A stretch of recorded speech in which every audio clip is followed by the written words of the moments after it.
Atención en violencia sexual, intrafamiliar, negligencias y abandono.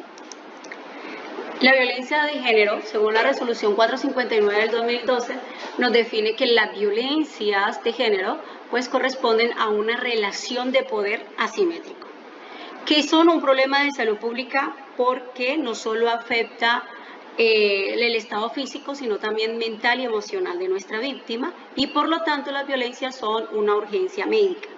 Nosotros como institución de salud no podemos colocar ningún tipo de barreras.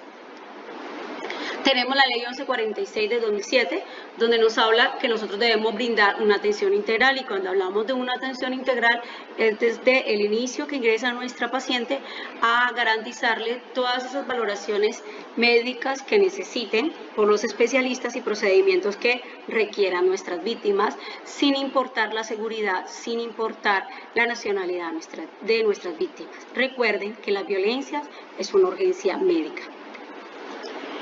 En violencia sexual tenemos dos tipos de triaje, triaje 1 y triaje 2. Hablamos de triaje 1 cuando los hechos ocurrieron menor de 72 horas y hablamos de triaje 2 cuando los hechos ocurren mayor de 72 horas. ¿Por qué es importante esta clasificación? Porque de esta clasificación va a permitir que nosotros tomemos decisiones. Si tengo una víctima que le sucedieron los hechos en menos de 72 horas, hace 2 días y medio, y le establezco un triaje 2, quiere decir que esa víctima puede esperar media hora para ser atendida, lo que nos quita tiempo. Recuerden que ya tiene 2 días y medio y nosotros tenemos solo 72 horas, es decir, 3 días cumplidos para poder tomar muestras médico-legal o iniciar retrovirales en caso de que la paciente cumpla con los criterios. ¿Cuáles son esos criterios para yo tomar una muestra médico-legal? Debe de que los hechos hayan ocurrido menor de 72 horas y que haya penetración o cambio de fluido. Cuando tenemos un evento de 72 horas, mayor de 72 horas, pues ahí ya nosotros revisaríamos.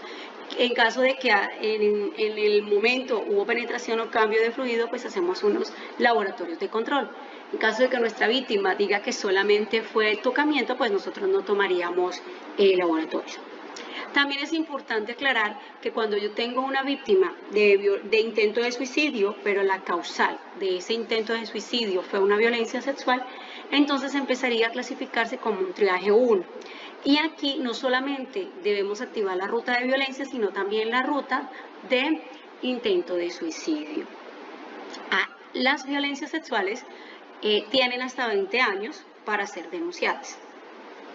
Y siguen siendo una urgencia médica, solamente cambiaría nuestro tipo de triaje. Tenemos una historia exclusiva para nuestras violencias sexuales que se llama Historia Única para Víctimas de Violencia Sexual. Allí nosotros registramos todo el historial de nuestros pacientes. Tenemos lo de la anamnesis, que es el relato, que entre comillas escribimos todo lo que nos dicen nuestras víctimas de manera textual. Cuando nuestra víctima en su relato hace una pausa, nosotros establecemos unos puntos suspensivos que para el juez significa ese silencio que hacen nuestras víctimas. Los antecedentes nos va a permitir poder clasificar si esta paciente requiere o no requiere un tratamiento o profiláctico para un VIH, por ejemplo. Porque si nuestra víctima nos dice que ya tiene un VIH, que ya está diagnosticada con VIH, pues yo no le iniciaría una profilaxis porque ya lo que tengo que hacer es verificar si la paciente está en tratamiento. También el estado de vacunación. Si yo tengo una paciente que me dice que su esquema de vacunación de hepatitis es reciente, yo tampoco establecería colocarle la vacuna de la hepatitis. Para ayudas retrovirales también hay unas condiciones específicas, y esas condiciones es que los hechos hayan ocurrido menor de 72 horas, que haya penetración o cambio de fluido y que los resultados del laboratorio salgan negativos. Si alguna de estas 3 condiciones fallan, yo no puedo iniciar retrovirales.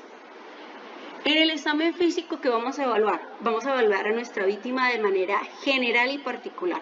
Cuando hablamos de manera general, pues hacemos nuestro examen cefalocaudal y de particular solamente vamos a revisar esa zona, ese lugar donde la víctima le manifiesta que fue la agresión. Por ejemplo, si ella dice que la penetración fue anal, pues nosotros revisamos la parte anal solamente. Si dice que fue vaginal, pues solo la parte vaginal. Porque si revisamos otras cosas, otras partes del cuerpo que la paciente no manifieste, esto podría revictimizar a nuestras víctimas. Las tomas de las muestras médico-legales son fundamentales en los casos que lo requieran. Recuerden, menor de 72 horas, haya penetración y cambio de fluido, son fundamentales para que justicia pueda definir el caso.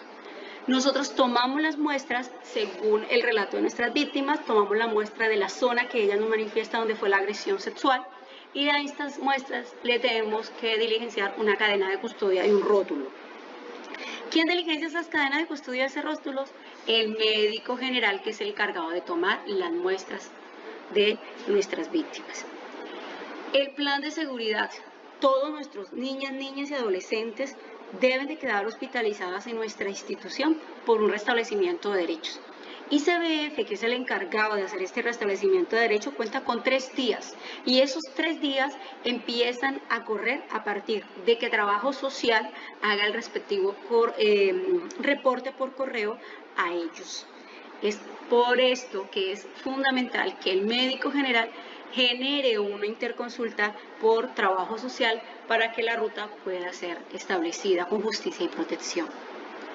Por eso en mi red IPS quien define las salidas de las violencias es Trabajo Social, porque Trabajo Social, como es la encargada de reportar el caso, a ella es la que le va a llegar la información de si al paciente le podemos dar alta o si al paciente no le podemos entregar a la mamá, sino que se lo vamos a entregar a otra persona. Esa información le va a llegar a nuestra trabajadora social. Las acciones de la víctima. ¿Por qué son importantes que hizo nuestra víctima con el agresor? Porque, por ejemplo, si yo voy a tomar muestras médico-legal y nuestra víctima dice que ella se defendió aruñándolo, pues yo puedo tomar una muestra de tejidos epiteliales. Pero para yo tomar esas muestras de tejidos epiteliales, yo debo pedirle permiso a la víctima, a la paciente, si puedo cortarle las uñas para poderle tomar esas muestras. Si nuestra paciente dice que no desea que le corten las uñas, nosotros podemos tomar esas muestras con escobillones. El estado de embriaguez. Si en el relato de nuestra víctima hay un lapso de la historia donde ella no recuerde mayor información y antes de eso ella salió a tomar con sus amigos o con quien haya tomado, nosotros tomamos y sospechamos de sustancias psicoactivas, entonces tomamos muestras de sangre o de orina para este examen. Ese examen nosotros lo procesamos en la institución.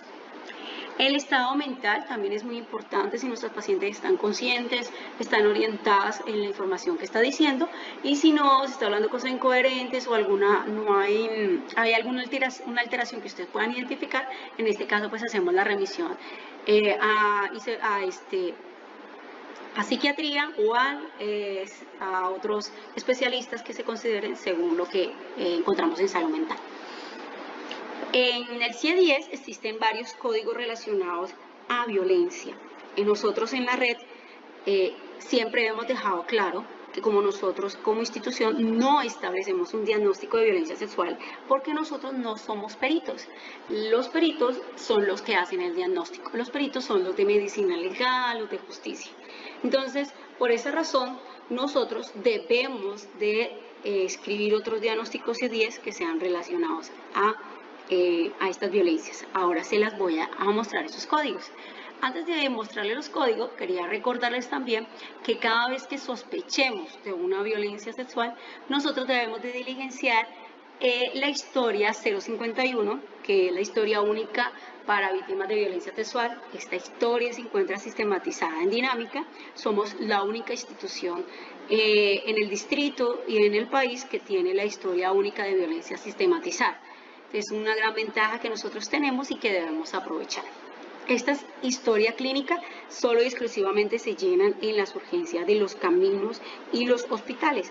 ¿Por qué allá y no en un paso? Pues porque allá en los caminos es donde nosotros activamos la ruta. Lo que hacen en un paso es una remisión para que el médico del camino establezca las valoraciones por psicología y trabajo social y se active la ruta ya. Porque nosotros en los pasos no contamos con psicología y trabajo social todo el tiempo. Y esto es con el fin pues, de no revictimizar a nuestras pacientes. Aquí están los códigos C10. Tenemos varios códigos relacionados a las violencias. Cada uno de estos códigos nos especifica qué violencia es, si es un acceso carnal violento, si es un abuso sexual y todas esas características de violencia que nosotros podamos encontrar en el relato de nuestra víctima, aquí la podemos clasificar. Nosotros tenemos una ruta institucional establecida. Esta ruta la pueden encontrar en sus urgencias, también la pueden encontrar en la Altrané. Nosotros tenemos en Altrané, en transversales, hay una carpeta de violencia de género intrafamiliar donde ustedes van a encontrar esta ruta de violencia y todas las rutas de violencia que nosotros tenemos establecidos. ¿Qué es importante en esta ruta? Que todo paciente que llegue a consulta externa o por donde llegues va a ser dirigido a una urgencia, porque en la urgencia pues el médico general valora, hace la clasificación de la violencia, que en este caso sería violencia sexual, solicita valoración por psicología y trabajo social, y también pues es importante que cuando yo haga la clasificación de la violencia pueda definir si es mayor o menor de 72 horas. Porque de esa clasificación que yo haga, de mayor o menor de 72 horas, voy a tomar acciones, como ya los había comentado anteriormente. Es importante aclarar que si en algún momento de la atención de nuestras víctimas de violencia sexual, la víctima manifiesta que esta violencia fue producto del conflicto armado, deben de informarle de manera inmediata a la referente de violencia con el fin de que ella se comunique con la referente del distrito del PACIDI para poder verificar que esta víctima se encuentre en la base de datos de ellos. Y aparte de eso, pues para garantizarle toda la atención de seguimientos en estas violencias. También recordarles que nuestras pacientes que les entregamos los retrovirales deben de salir de nuestras urgencias, de nuestra hospitalización con una orden por psicología y una orden por medicina general, porque esos retrovirales por lo general nos afecta el hígado. Entonces debemos hacerle unos seguimientos al paciente, cómo le están cayendo esos retrovirales, cómo va el hemograma, cómo va la glicemia, cómo va el perfil lipídico, y así poder tomar decisiones si continuamos con los retrovirales o los suspendemos en algún momento. Además, el médico general en los seguimientos que realice, pues va a poder definir si en los 3 meses un VIH, si está positivo o negativo. Recuerde que en este momento se encuentra la ventana inmunológica abierta, entonces hay que estar pendiente de este paciente y hacer unos seguimientos. De todas formas, todos los pacientes de violencia deben de salir por seguimientos por psicología. Ya lo de los médicos generales va a depender si le entrego retrovirales. En relación a las violencias intrafamiliares, bueno, tenemos la ley 1959 que nos habla pues de una penalización de este tipo de violencia y que estamos hablando de 4 a 8 años, que esa condena pues se aumenta cuando estamos hablando de una víctima de menor de edad, un adolescente o una mujer mayor de 60 años o una persona mayor de 60 años o una persona que tenga una discapacidad. Pero aquí también nos hacen unas especificaciones de a qué se refiere esas violencias. ¿Qué podemos decir que es o no una violencia intrafamiliar? Entonces tenemos que los cónyuges o compañeros permanentes, aunque se hubiese separado o divorciado, pero uno de estos agrede al otro, eso se considera una violencia intrafamiliar. Entonces, recordemos que compañeros permanentes son aquellas personas que hayan convivido de 2 a más años. También es importante que el padre y la madre de familia, aun cuando no vivan en el mismo lugar, si por ejemplo, el ex esposo la agrede a ella, eso es violencia intrafamiliar. La expareja es violencia intrafamiliar. También se considera violencia intrafamiliar la niñera que agrede al niño o una persona que esté encargada del cuidado de otros. Por ejemplo, lo de los ancianatos. Si nosotros tenemos un mayor de 60 años, mayor de edad, que está viviendo en un ancianato y allí ha sido violentado, esto se considera violencia intrafamiliar. Entonces, cuando nos hablamos de violencia intrafamiliar, no solamente estamos hablando de sanguinidad, sino que estamos hablando de que primero vivimos en un mismo techo y segundo que estamos hablando de un cuidado de una persona sobre otra. Entonces, si X persona se va a tomar con unos amigos y allá la agreden, y no vive con ellos, pero la agreden, eso no es violencia intrafamiliar, son lesiones personales. Pero si esa persona, esa mujer, vive con unos amigos y lleva más de 2 años viviendo con ellos y ellos la agreden, eso sí se considera violencia intrafamiliar por la convivencia. Recuerde que estamos hablando de que estén viviendo bajo un mismo techo, eso también es importante tenerlo en cuenta. También tenemos una ruta. Todas nuestras víctimas de violencia intrafamiliar van a ser dirigidos a nuestra urgencia. ¿Por qué a la urgencia? Porque necesitamos una valoración por psicología y trabajo social urgente. Porque psicología pues, va a hacer una atención en crisis y va a establecer unos seguimientos a las víctimas de violencia, y la trabajadora social va a informar el caso a justicia. Si tenemos una víctima mayor de edad que no desea colocar una denuncia en caso de las violencias intrafamiliares, ella no desea colocar una denuncia, nosotros no podemos obligarla, pero nosotros informamos a través de trabajo social a justicia de que en mi red IPS llegó una mujer por violencia intrafamiliar. También es importante dejar establecido en la historia clínica que se solicita valoración por psicología y trabajo social. Si ya la víctima desea irse de la institución, mayor de edad, desea irse de la institución, pues no podemos detenerla, pero que quede establecido que nosotros en la institución activamos rutas con justicia, y segundo, se hicieron las solicitudes de valoración y trabajo social que debemos hacer.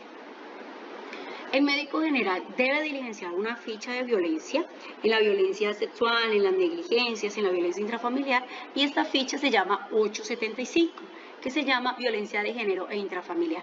Ahí nosotros debemos de diligenciar todos los datos. Esa ficha la llenan donde la paciente llega a informar que sospecha que ha sido abusada o que ha sido violentada. Si llega un paso e informa que ha sido violentada, el paso es el encargado de diligenciar la ficha de notificación, porque allá es donde vamos a empezar a hacer el traslado a una urgencia para activar la ruta. Todas nuestras violencias deben de pasar por psicología y trabajo social.